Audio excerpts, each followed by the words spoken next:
hermosa mañana y que hoy festejamos precisamente la resurrección de nuestro Señor Jesucristo y vamos a hablar acerca de ello. Quiero agradecer pues a todos ustedes que están aquí presentes, quiero agradecer a los que están ahí desde su casa. Espero que muchos que no están aquí están viéndonos desde ahí, desde sus casas. Les agradezco que se conecten, que participen con nosotros. Si tienes por ahí un comentario, si tienes una petición de oración, si tienes por ahí un like, un corazoncito que nos des, te agradezco también porque nos ayuda, nos emociona saber que hay gente ahí en su casa que por alguna razón, algún motivo no puede estar aquí presente o no alcanzaste quizás el cupo para poderte inscribir.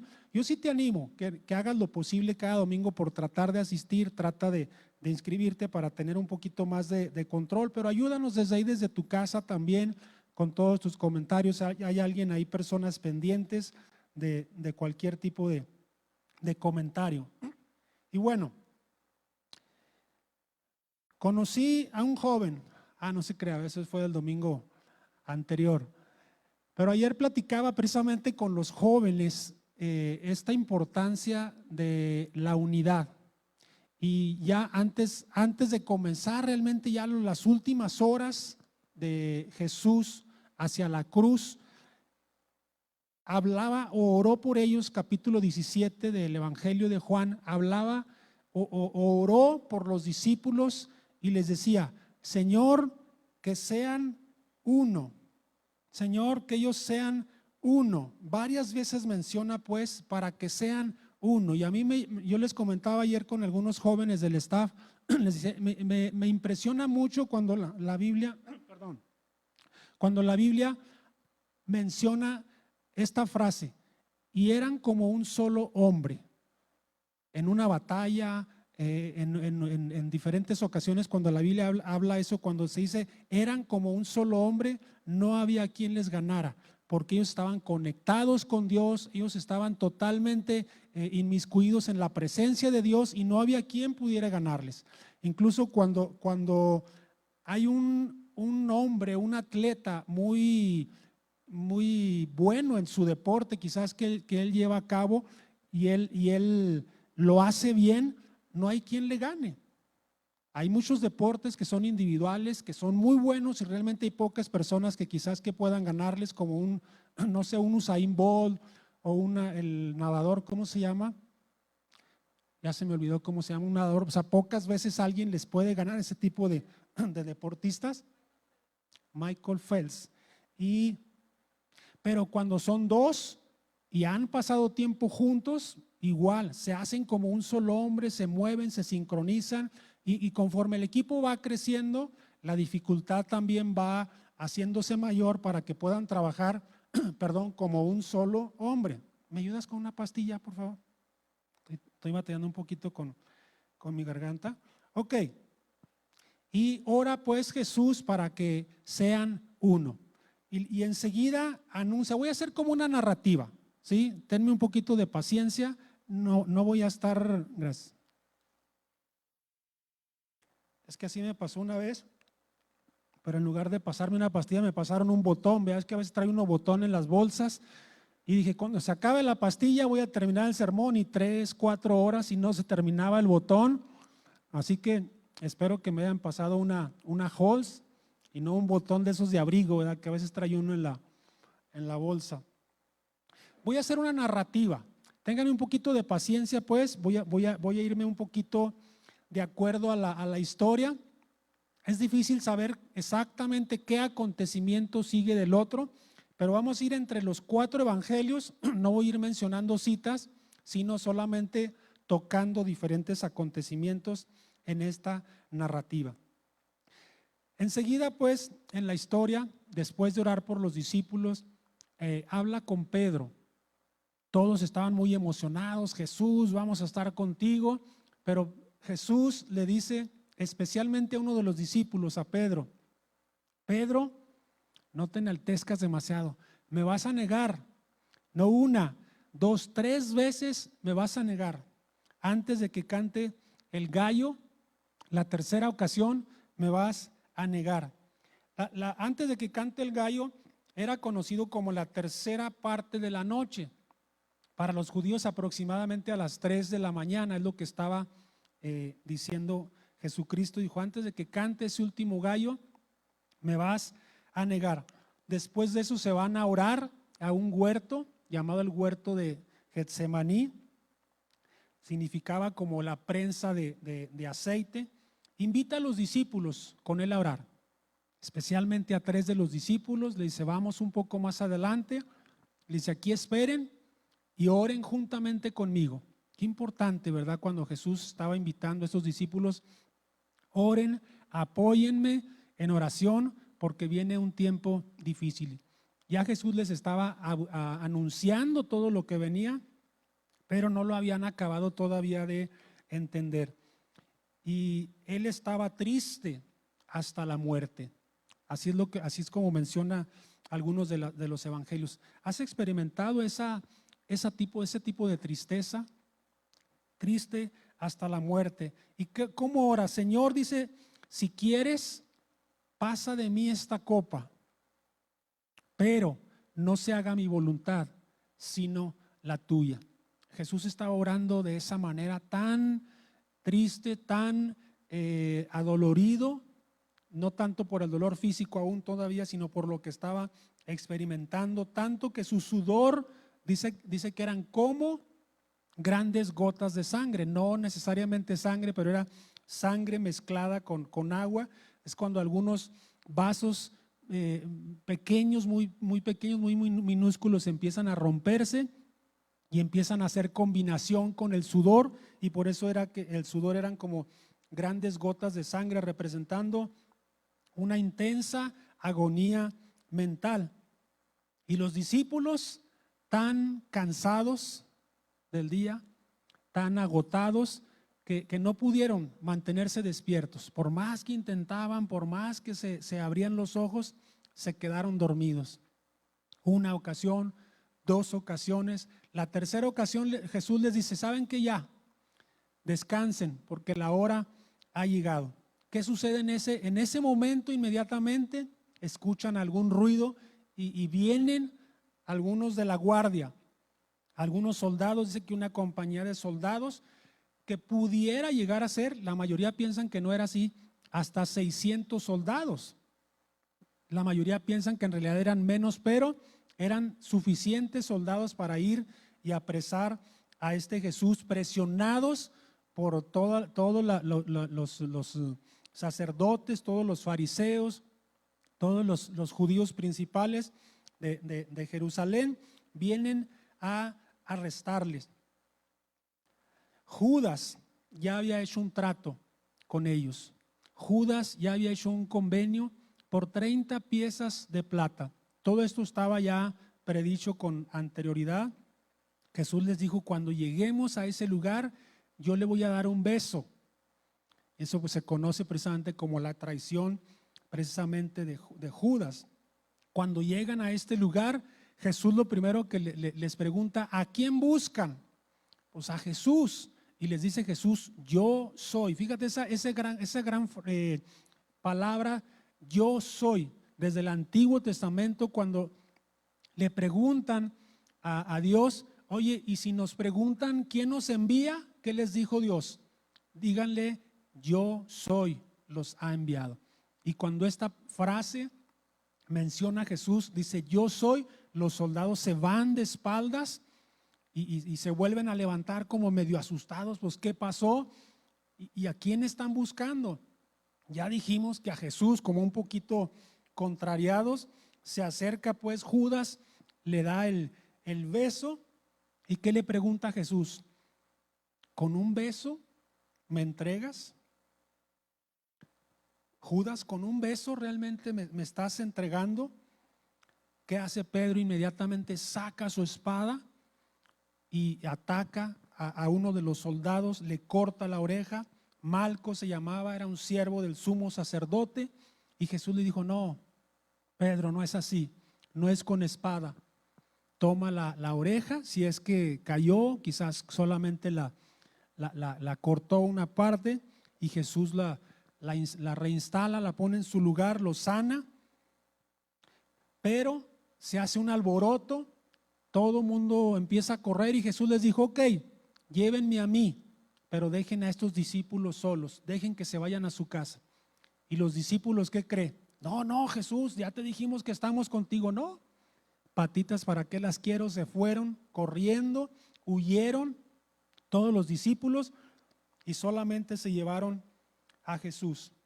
Jesús pues es llevado ante Anás, el suegro de Caifás, jefe de los sacerdotes, y durante este tiempo están abofeteando a Jesús, se burlan, le vendan los ojos y lo golpean para decirle, a ver, tú que eres profeta, dinos quién te golpeó. Y ese tipo de burlas empiezan a hacer contra él, lo amarran, lo atan y lo mandan a Caifás.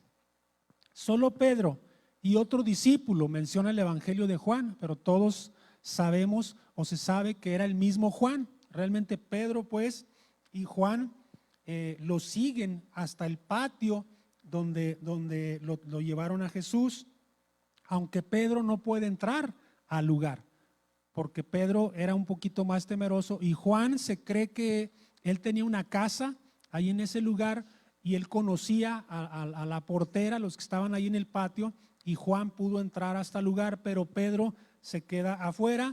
Y después, pues clásico mexicanos, oye, pues viene conmigo, dile que entre, y todo le permiten pues entrar al patio a Pedro. Y al entrar, le dice la joven, la muchacha que estaba ahí, le pregunta si él era seguidor de Jesús. ¿Y qué dice? No, yo no soy. Número uno, primera vez que niega a Jesús. Se acercan, prenden una fogata por ahí, los soldados estaban, pues clásico, ¿cuántos han estado alrededor de una fogata? Todos ahí estaban corriéndose, jugando y hacía mucho frío para ese tiempo, estaban alrededor de la fogata y Pedro se acerca ahí, pues tratando de calentarse también un poco y alguien le pregunta si él era seguidor de Jesús y le dice, hombre, no lo soy. Número dos, como una hora después, ya después de estar un ratito y todo ese tiempo a lo cerca o a lo lejos están preguntando a Jesús, están golpeándole, están burlándose, están metiéndole zancadilla y están quitándole las ropas también para golpearlo, para castigarlo. Como una hora pues insisten y un pariente de aquel que le había cortado la oreja le pregunta a Jesús, dijo, oye, tú hablas como uno de ellos, tú suenas como Galileo. Si de pronto entra aquí a este lugar una persona, aunque sea mexicano, aunque hable español, pero de otro estado, diríamos, oye, como que tú eres de tal estado, o eres del sur, o eres de acá de la costa. Así más o menos lo identificaron y Pedro dice que él maldice y lo niega. La tercera ocasión dice, inmediatamente el gallo cantó. Me impresiona ahí también, dice cómo Jesús voltea y lo mira. Dice vuelto el Señor, se volteó hacia donde estaba la fogata, hacia donde estaba Pedro y lo mira. ¿Qué mirada sería de Jesús? ¿Una mirada acusadora o una mirada de misericordia, de amor? Una mirada de decir, te lo dije. Era una mirada más de compasión. Pedro, llegaste a ese momento del cual yo te decía. Eso está en Lucas 22:61, si alguien quiere buscarlo. Y después inmediatamente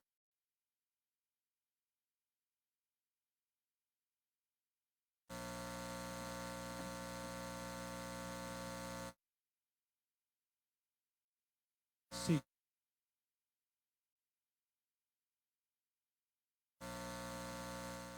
Bueno, vamos a esperar mientras pueden acomodarse ahí el sonido. Después de esa mirada, ¿sí me están escuchando ya todos? Pedro sale, dice, y llora amargamente. Qué llanto ha de haber sido de Pedro, de arrepentimiento de lo que él acababa de hacer. Después de esto, Jesús es llevado ante Pilato, ¿sí? Pilato lo empieza a interrogar, le empieza a hacer preguntas, mas sin embargo no lo encuentra culpable.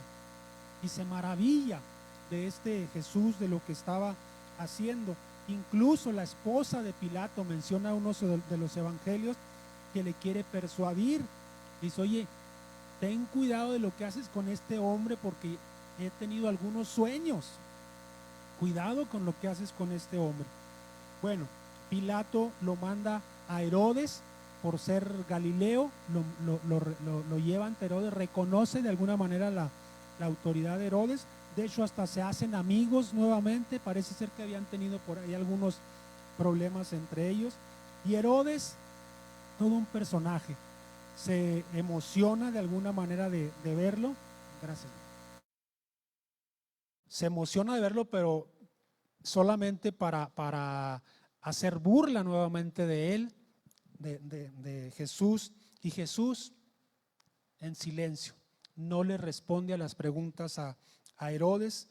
Nuevamente le golpean en la cabeza, le escupen, le hace reverencias. Incluso dice que le ponen una de las ropas reales, que se piensa más bien que era como una ropa vieja que él tenía o que ya no usaba, como para representarlo y decir: aquí está el rey. Y se hacía reverencias, le golpeaban, le preguntaban y incluso le decía: pues haz un milagro, quiero ver un milagro que tú hagas aquí. Jesús en silencio. Nuevamente lo regresa ante Pilato, haciendo escarnio de él, le regresa nuevamente ante Pilato, y Pilato dice: ay, otra vez me lo mandó. Pilato para este entonces probablemente ya había tenido una medio discusión con su esposa. Tú sabes que la esposa hay que hacerle caso, ¿verdad? Y cuando la esposa te dice algo es por algo, así que cuidado. Y Pilato quizás ya había platicado un poco con su esposa y él insiste en soltarlo, propone soltarlo. Oigan, pues ya que me acuerdo, para estas fiestas de Pascua ustedes siempre me piden que suelte a uno de ellos. La multitud estaba enardecida. Ellos proponen que suelte a otro hombre llamado Barrabás. Este Barrabás era todo otro personaje. Él había sido acusado de sedición y homicidio. De hecho, su nombre significaba hijo del padre, Barrabás. Y este hombre pues había sido apresado, estaba en la cárcel, y dice: no, suéltanos a Barrabás, suéltanos a Barrabás. Incluso algunos piensan, ya ves que más adelante vamos a ver, en la cruz es colgado con dos ladrones. Se cree que esos dos ladrones eran como los compinches, los amigos de este Barrabás, que habían sido colgados, y Jesús literalmente había tomado el lugar de Barrabás. Realmente, de haber sido así, hubieran colgado a Barrabás y a sus dos compadres, sus dos amigos juntamente con él. Crucifícalo, gritaban, crucifícalo, comenzaban a gritar. Y Pilato pues insiste en soltarlo, que no haya pues delito en él. Pilato, ¿qué hace? Al final se lava las manos, es algo muy conocido, se lava las manos y lo entrega a los judíos. Pero antes lo azotan con un látigo, el látigo romano. Dicen que era un mango de madera, varios ramales, varias cuerdas o tiras de cuero, y en las puntas tenía como trozos de hueso o metal. Estudiosos dicen que este látigo, al golpear y jalar el látigo, rasgaba la piel hasta descubrir los tendones. Era un dolor insoportable. Todo eso lo hizo por ti y por mí. No sé a cuántos les han dado unos azotes. Yo recuerdo cuando yo estaba pequeño y pues de repente uno hacía travesuras por allá en el corral, y recuerdo muy bien, así como si fuera ayer, un día que mi abuelo nos cachó haciendo alguna travesura por allá con las vacas o algo. Dijo: a ver, vengan por acá. Y estaba en una puerta y todos los primos pues teníamos que pasar ahí. ¡Fum! Pasábamos corriendo, y un primo dijo: vamos a meternos unos cartones. Y nos metimos cartones así por abajo del pantalón y pasábamos, y ¡pum! Nos daba el cintarazo nuestro abuelo, y hacíamos como que llorábamos y seguíamos corriendo, y allá más adelante a risa y risa. Pero si a alguien no le daban en las sentaderas y le daba un poquito más arriba, en las corvas, o no sé cómo le dicen, en esta parte de la cintura, pues ahí sí dolía, y ahí sí lloraba, y se quedaba el cinto marcado ahí por por varios días. No se compara nada, cualquier cintareada, como decimos comúnmente, que te hayan dado tus papás, tus abuelos, con lo que realmente Jesús estaba experimentando. Una vez que lo azotan, lo visten nuevamente con esas ropas reales, lo visten de púrpura, dice así, y le ponen una corona de espinas. Viene ahora el camino a la cruz, carga su propia cruz rumbo al Gólgota o calavera.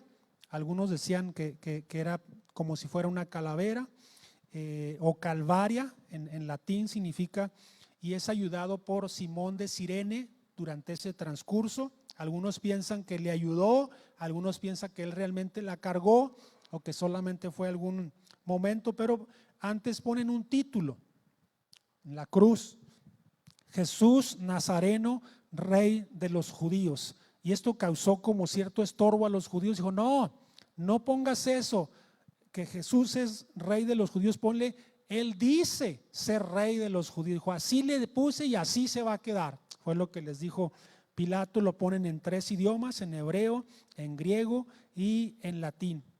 La tradición, tú has visto algunos dibujos por ahí, lo ponen como encabezado en la cruz, pero muchos piensan que en realidad lo colgaban al cuello de la persona que colgaban. No era muy común, pero algunos piensan que más bien lo colgaron al cuello de Jesús, y así colgaban como ponen muchas veces a los presos. Lo siguen golpeando todo el camino, escupiendo. Para este entonces ya había alguna turba, así lo dice, se oía el llorar de las mujeres, los gritos de las personas cuando iba pasando por el camino. No estoy dando las horas porque es como muy largo extenderlo esto, pero todo esto va sucediendo. Lamentan pues todo el camino, otra vez las mujeres siempre leales ahí. Todo este tiempo solamente Juan permanecía pegado a donde estaba Jesús. Para entonces Pedro, aunque se acercó, lloró y ya no se menciona más que estuviera por ahí cerca. Bueno, llega a donde está la cruz, lo cuelgan a la cruz, y quiero hablarte aquí de siete frases. Ya voy más o menos a la mitad. 7 frases de Jesús. La primera está en Lucas 23:34. Dice, Padre, perdónalos porque no saben lo que hacen.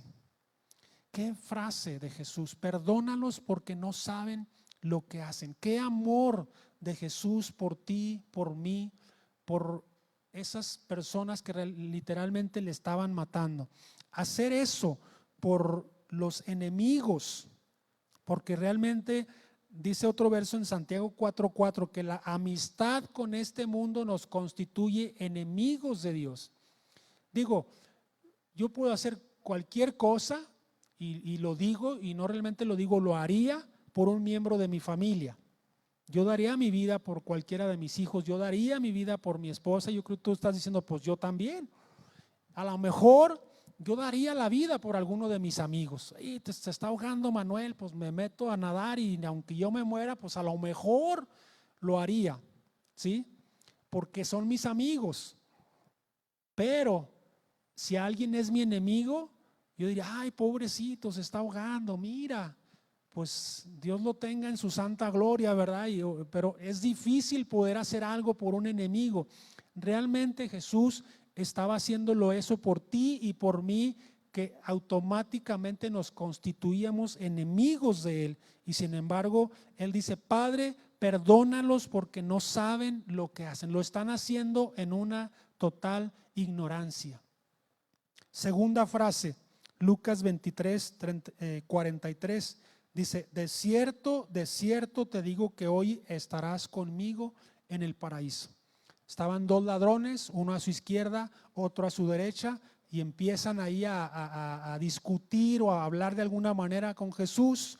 Y un ladrón le dice, oye, tanto que has hecho, tantos milagros, ¿por qué no pides algunos ángeles que vengan y te bajen de esta cruz? Ellos estaban sufriendo mientras los clavos estaban en sus manos, estaban en sus pies. Había sido golpeado Jesús, lo veían, y estos ladrones estaban ahí quejándose, diciendo a Jesús, ¿por qué no pides que Dios venga y te baje de esa cruz. Y el otro ladrón al otro lado le contesta, dijo, nosotros merecemos esto que estamos pasando. Tú y yo lo merecemos, mas sin embargo este hombre es inocente. Y él muestra pues al parecer algún tipo de arrepentimiento y Jesús le dice pues, hoy estarás conmigo en el paraíso. ¿Cuál de los ladrones vas a ser tú? ¿El de la izquierda o el de la derecha? El que solamente se quejaba, el que solamente decía, pues ¿por qué no haces esto? ¿Por qué no haces aquello? O aquel ladrón que realmente se arrepintió. Somos pues ladrones, somos pues culpables por herencia desde el pecado original, desde el primer Adán. Desde ahí traemos ya la naturaleza de pecado, traemos una naturaleza pecaminosa y solamente Dios mismo a través de la cruz, que es que está muriendo por nosotros, Él puede librarnos. Tercera frase, Juan 19:26, dice, mujer, he ahí tu hijo. Y luego le dice otra vez ahí, hijo, he ahí tu madre. Esto se lo dice al discípulo, el único discípulo que andaba o siguió juntamente con él, le dice a Juan, dice al cual él amaba. Este discípulo, tú lo puedes ver todavía, aunque no es algo real, pero en algunas imágenes que veas por ahí de la Santa Cena, ves a uno de los discípulos que está como recostado juntamente con Jesús. Ese era Juan, porque dice que Juan, al cual él amaba, dice, se recostaba al costado de Jesús. Era el único que estaba ahí y le encarga a su mamá. Digo, hay pocas personas que realmente podrías encargarle a tu mamá. Oye, ahí te encargo a mi mamá. Y mamá, pues ahí te encargo, ahí está tu hijo. Sin duda tenía más hijos, pero le estaba encargando que ella se hiciera cargo de él, que él se hiciera cargo de ella. Cuarta frase, Mateo 27:46, dice, Dios mío, ¿por qué me has desamparado? O en el arameo, Elí, Elí, lama sabactani. Y empieza a decir esta frase. Si tú lees el Salmo 22, va a estar explicado de todo lo que fue la cruz, y estas palabras se mencionan ahí. Dios mío, ¿por qué me has desamparado? ¿Cómo es que se sintió, en ese momento Jesús tan solo, tan desamparado? Porque el pecado estaba cargando su vida, estaba cargando en ese momento con nuestro pecado. Fue hecho pecado por nosotros y eso le hizo sentirse solo, le hizo sentirse abandonado. Así nos sentimos realmente cuando el pecado llega a nuestras vidas. Cuando realmente somos pecadores, es lo más miserable que puede haber. Así se hizo pues sentir Jesús, de alguna manera experimentando esa humanidad momentánea ahí en la cruz por ti y por mí. Eso lo hizo por ti y por mí. Quinta frase, vámonos rápido. Juan 19:28 dice, tengo sed. Todo el dolor, toda la pérdida de sangre que estaba experimentando, para este entonces había perdido bastante sangre, el calor, el sudor, todo lo que estaba teniendo, y él empieza a secarse tanto su boca. Yo he platicado un poquito más, o te voy a platicar después un poquito más algunas historias de cuando he tenido tanta sed, y así Jesús dice en este momento, tengo sed. Todavía siguiendo la burla, mojan con un poco de vinagre una esponja y se la acercan para que tome, y él al probarla no la quiso tomar. Siendo la fuente de agua viva, ahora experimenta esa humanidad por ti y por mí teniendo sed. Sexta frase, Juan 19:30, dice, consumado es. Y no estaba hablando necesariamente del dolor que estaba experimentando por ti y por mí, sino de una misión cumplida. La palabra original que dice aquí es telestai. O sea, consumado es, se terminó La tarea es como cuando tienes un trabajo, dices, pues voy a hacer tal cosa y voy a ponerle aquí, a clavarle por acá y hacer esto. Y una vez que lo terminas, lo pintas, lo pules, haces todo, dice, ok, quedó ahora sí ya para ponerlo en la sala de mi casa, tal obra que hiciste, dice, telestai. O sea, consumado es, la obra terminada. Así Jesús dice esa palabra, consumado es. Inmediatamente, enseguida dice en Lucas 23:46, la séptima frase dice, Padre, en tus manos encomiendo mi espíritu. Comentaristas están de acuerdo que murió realmente por su propia voluntad. Él entregó su vida y no tanto por el agotamiento o el dolor. Él decidió entregar su vida. Sin duda había sufrido mucho, pero él decidió dar su vida por ti y por mí. Como ya era viernes por la noche, no podían quedar los cuerpos colgados para el sábado. Tú sabes que los judíos eran muy celosos de los días de reposo. Aceleran de alguna manera la muerte de los que estaban colgados. Empiezan a quebrar las piernas de los ladrones para que al dejar caer todo su cuerpo, sus pulmones se contrayeran y murieran realmente asfixiados. Llegan a donde estaba Jesús, dicen, y ya está, parece que ya está muerto, ya no tenía algún movimiento.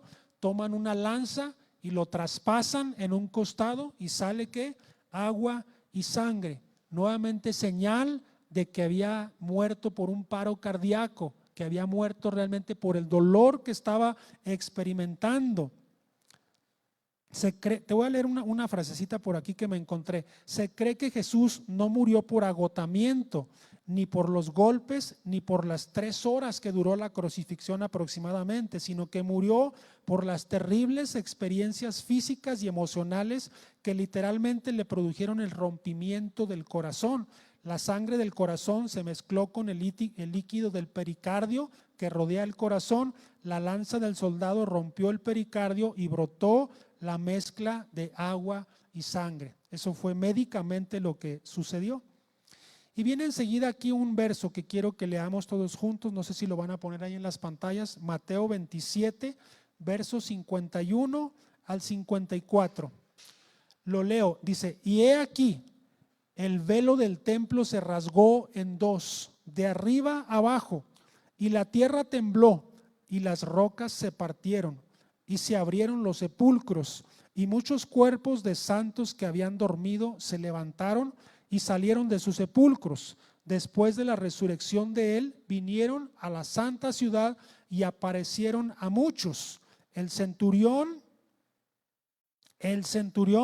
y los que estaban con él guardando a Jesús, visto el terremoto y las cosas que habían sido hechas, temieron en gran manera y dijeron, verdaderamente este era Hijo de Dios. Yo quisiera, si tenemos listo por ahí un pequeño audio que vamos a pasar en este momento. Si tú estás en tu casa, a lo mejor vas a escuchar un poquito raro el audio, pero es nada más porque hicimos ahí un pequeño ajuste. Pero escucha las palabras de este audio que conseguimos.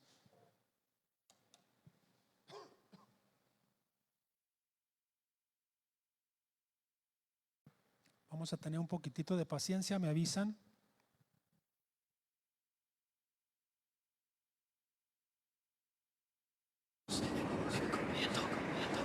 Mi espíritu.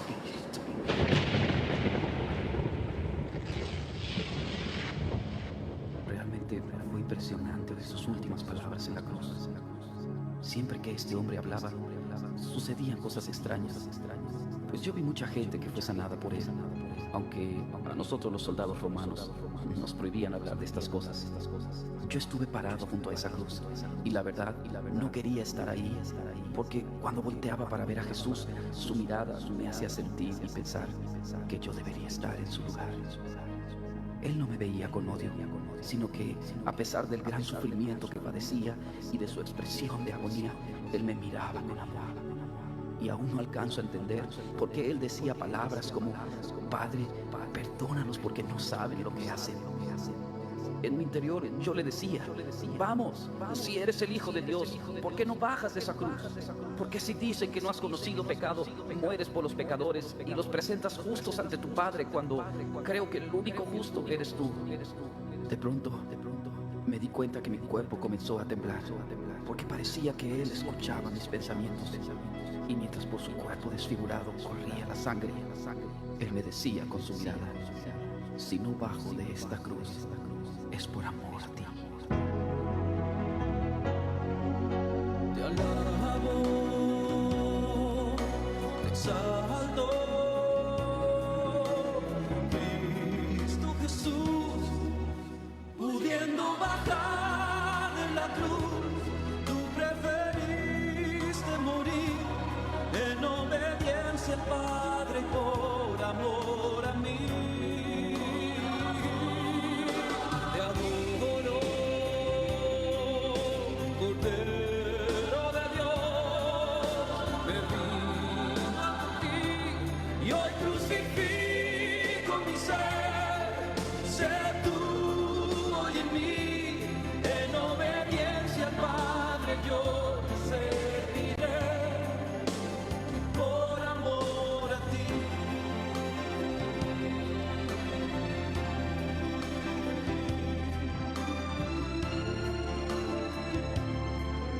Yo no sabía qué hacer. Unos se burlaban de Él, otros a lo lejos lloraban porque nunca lo volverían a ver. Aunque supuestamente Él dijo que al tercer día iba a resucitar. Y bueno, por esa razón me ordenaron cuidar esta tumba. Sinceramente yo quisiera irme de este lugar. No sé por qué, pero me siento un poco temeroso. Además, yo no creo que este hombre salga de la tumba, y mucho menos creo que pueda mover esta piedra tan pesada. Claro que no. Esto no sucederá, pues le vimos morir. Es más, le enterramos la lanza en su costado y sus piernas ni quebrarlas fue necesario. Él estaba muerto. Ahora, que yo recuerde, todos los reyes, emperadores y profetas... Jesús, Hijo mío, por cuanto no te aferraste al ser igual a mí y renunciaste a todo lo que era tuyo, tomando forma de siervo y condición de hombre, haciéndote obediente hasta la muerte. Yo te levanto con el poder del Espíritu Santo, venciendo a la muerte, y te doy el más alto honor y el más excelente de todos los nombres, que es sobre todo nombre. Bueno, pues ya está amaneciendo. Y como era de suponerse, aquí no sucedió nada. Sin duda que este hombre era un profeta más. Pero, ¿qué está pasando? No puede ser. La piedra se está moviendo. Oh, no. No lo puedo creer. Jesús ha resucitado. Él vive. Yo soy la resurrección y la vida. El que cree en mí, aunque esté muerto, vivirá.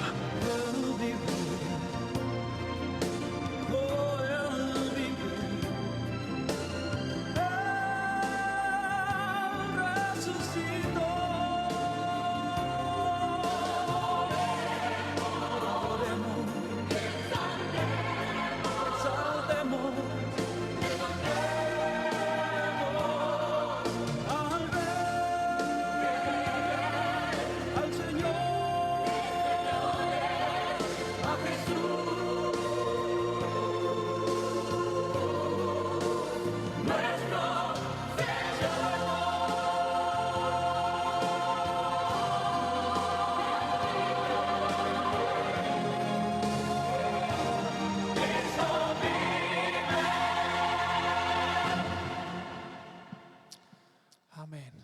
Qué increíble. Él está vivo. ¿Por qué no reconocemos que Él está vivo y vivo en nuestras vidas? Dice que después de este terremoto, hubo un terremoto, se oscureció de pronto el lugar donde estaban, empieza a temblar y el velo del templo fue rasgado de arriba hacia abajo, cosa que era totalmente sobrenatural, que el velo se rasgara, lo que permitió que ese velo que separaba el lugar santo del lugar santísimo, al cual pocas personas podrían entrar, a partir de ese momento podrían entrar hasta la misma presencia de Dios. Qué gran significado de eso. Y me impresiona ver que incluso dice que muchos sepulcros fueron abiertos y salieron de sus tumbas y estuvieron apareciendo a muchos. No se menciona más de eso. ¿Te imaginas que la viuda está todavía llorando, que su esposo acaba de morir hace una semana y están todavía ahí llorando, todavía están ahí diciendo, pues a lo mejor ya se murió mi marido, ya me voy a conseguir otro, y ya andaba por ahí apenas echando el ojo y de repente llega el marido y toca la puerta? Qué impresionante, ¿no? Yo no sé si realmente algo así sucedió o porque eran santos, a lo mejor no daba tanto la oportunidad de eso, pero fue algo increíble, o simplemente aparecieron a varios de ellos, pero no se habla mucho más de eso. Pero esas cosas sucedieron y fueron resucitados, literalmente así dice la Biblia, que fueron resucitados juntamente con él. 1 minuto, 2, si me pueden mientras ayudar los músicos que vayan empezando a subir. Llevan pues a Jesús a sepultar. Para terminando un poquito la historia, el audio que acabamos de ver, José de Arimatea pide el cuerpo a Pilato, ayudado también por Nicodemo, otro hombre que se menciona por ahí en el Evangelio de Juan capítulo 3, lo ayuda. Nicodemo compra algunas esencias aromáticas, lo envuelven pues en algunos lienzos y lo llevan a un sepulcro en un huerto que estaba por ahí cerca. José de Arimatea era un hombre pues de dinero.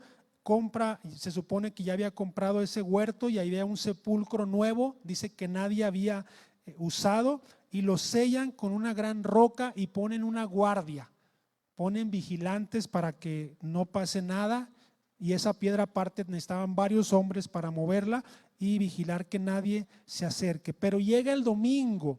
Hoy estamos precisamente celebrando eso, domingo de resurrección. María Magdalena llega juntamente con otras mujeres, se acercan a la tumba, llevaban algunas otras esencias. Esto era muy tradicional para ellos, llevar algunas esencias para perfumarlo de alguna manera el cuerpo, pero encuentran que la puerta o la piedra había sido removida. 72 horas habían transcurrido aproximadamente para este entonces. 2 ángeles estaban parados a la entrada y les dicen: ¿a quién buscan? Dice: no está, sino que ha resucitado. ¿Por qué buscan entre los muertos al que vive? Les dicen estos se supone pues que eran unos ángeles, aunque ellos pensaban al principio que eran los que vigilaban la entrada. Y corren a dar aviso a los discípulos, y específicamente habla 2 de Pedro y de Juan, y estos corren rápido, dice, pero llega primero Juan. Pedro, hasta así como nos lo imaginamos, un poquito más gordito, un poquito más llenito. Pedro yo creo que llegó medio cansado, pero llega Juan, pero llega y se para a la puerta. Dice: ¿qué pasó? Sí, no está la piedra. Y llega Pedro todo cansado, agotado, y Pedro, como es, ni se paró, él entró directo hasta adentro, hasta el sepulcro, y buscando a Jesús no lo encuentra. ¿Por qué? Porque él estaba vivo, y empieza a ver las cosas ahí acomodadas en su lugar, como si literalmente el cuerpo hubiera sido absorbido, que fue lo que pasó. Jesús realmente resucitó. Encuentran esos rollos acomodados. Bueno, después de eso incluso sobornan, todavía los principales sacerdotes sobornan a los guardias para que dijeran que los discípulos habían robado el cuerpo mientras ellos dormían. ¿Tú crees? Tanto se atrevían. Pero sabes que él estaba vivo, él realmente había resucitado. Ya no seguimos pues la historia, porque él empieza a aparecer en el camino de Emaús, empieza a aparecer algunos de los discípulos, algunas de las mujeres, y empieza a aparecer durante 40 días. Él está apareciendo a diferentes personas, y él sigue hasta el día de hoy vivo, y él quiere vivir en tu corazón y quiere vivir en nuestro corazón, porque él está vivo. Él no se quedó en la cruz. Gracias a Dios por lo que él hizo en la cruz. Gracias por la sangre que derramó en la cruz por ti y por mí. Pero él quiere seguir vivo en nuestro corazón. Él quiere seguir hablando a nuestras vidas. Él quiere seguir mostrando ese amor a través de ti y a través de mí. Él quiere seguir viviendo dentro de nosotros para que tú y yo manifestemos ese amor a aquellos que aún no le conocen. Deja a Jesús, realmente vivir dentro de tu corazón. ¿Por qué no nos ponemos de pie? Yo te voy a invitar juntamente con los muchachos que entonemos alguna canción y realmente platica tú en esta hora con Dios. Dile: Dios, aquí estoy, aquí está mi vida. Tú sigue viviendo en mi corazón y en mi vida, porque tú sigues vivo hasta el día de hoy, Señor, en mí.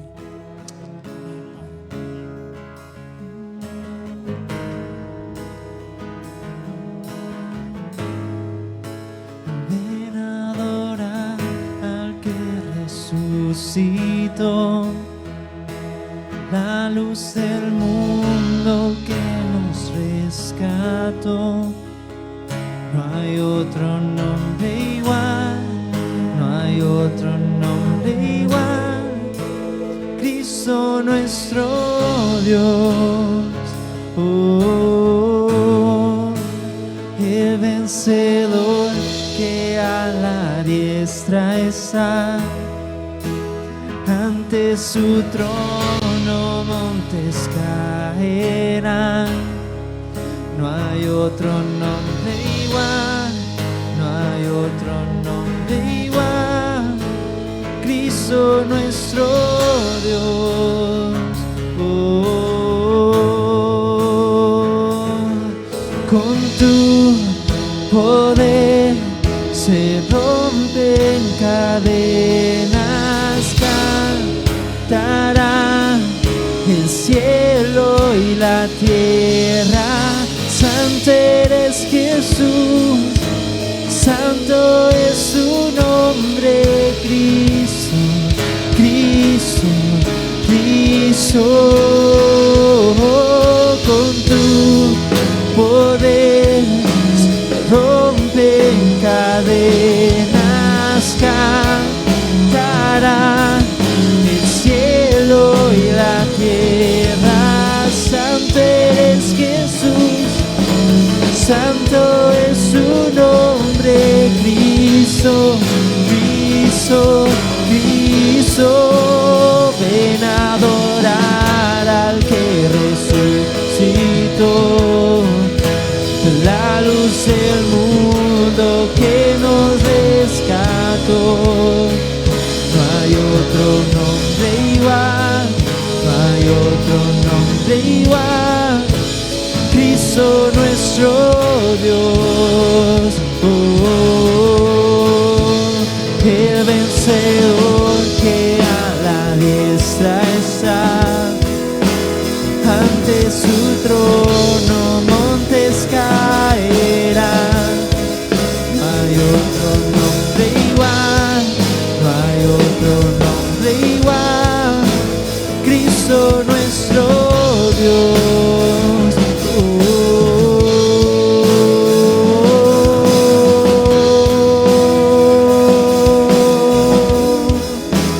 el que resucitó.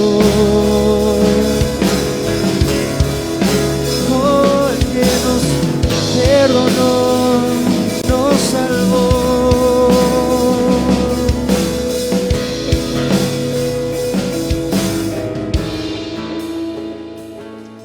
Gracias, Padre. Aleluya. ¿Por qué no estamos ahí donde estamos y oramos? Señor, gracias. Gracias, Señor, porque tú no te quedaste ahí en esa cruz y nosotros ahora tenemos vida por ti, Señor. Señor, y yo puedo tener, dile ahí en tu corazón, yo puedo tener esa esperanza, Señor, que yo voy a resucitar juntamente contigo, Señor. Gracias, Dios, gracias porque tú nos has dado vida, Señor. Tú quieres que ahora nosotros experimentemos, Señor, esa vida en ti, Señor. Señor, perdónanos aquellos que te hemos fallado, Señor. Líbranos, Señor, de todo dolor, Señor. Líbranos de todo pecado, Señor, que nos atormente. Pero ahora, Señor, queremos ser libres porque tú has traído libertad, Señor, porque tú bajaste, Señor, y derrotaste al enemigo, Señor. Quitaste esas llaves del infierno, Señor, porque ahora tú quieres darnos, Señor, vida. Tú quieres darnos libertad, Padre. Tú quieres que nosotros experimentemos ahora, Señor, esa vida, Señor. Gracias. Gracias porque tú nos quieres dar ahora, Señor, esa vida dentro de nosotros. Gracias por amarnos de esa manera, Padre.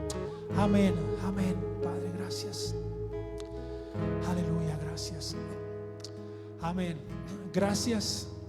Estamos muy agradecidos porque hayas estado aquí. Gracias a los que nos vieron ahí desde sus casas. Les esperamos el próximo domingo. Recuérdate que por la temporada también de calor realmente estamos retomando ese nuevo horario para que no estemos aquí experimentando tanto calor. Te esperamos el próximo domingo a las 11 de la mañana, sea que estés aquí presente o sea que nos sigas desde tu casa. Por aquí nos gustaría seguirte viendo.